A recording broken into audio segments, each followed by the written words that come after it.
Le CAC 40 est toujours dans le vert avant l'ouverture des marchés américains. Marché américain attendu également dans le vert aujourd'hui, à en croire les contrats futurs sur les indices. Pour rappel à la clôture hier, le Dow Jones gagnait 0,54% à 28 363 points. Le S&P 500 gagnait lui 0,52% à 3 453 points, tandis que le Nasdaq Composite gagnait lui 0,19% à 11 506 points. Les investisseurs américains sont toujours dans l'attente d'avancées tangibles aux États-Unis en matière de plan de relance budgétaire. Si Nancy Pelosi, la présidente démocrate de la Chambre des représentants, est optimiste et fait état de progrès dans les négociations, les sénateurs républicains se montrent plus réfractaires vis-à-vis du montant brandi par les démocrates, montant qui avait finalement été accepté par Donald Trump.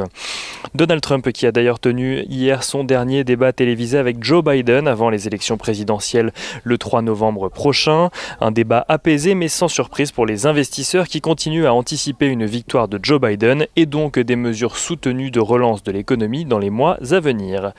Côté valeurs, aux États-Unis, Intel publie un chiffre d'affaires inférieur aux attentes au troisième trimestre. Le titre recule assez fortement dans les échanges d'avant-bourse. Le cours de Gilead s'apprécie en revanche alors que la FDA a pleinement approuvé l'utilisation de son traitement Remdesivir pour les patients atteints de la Covid-19.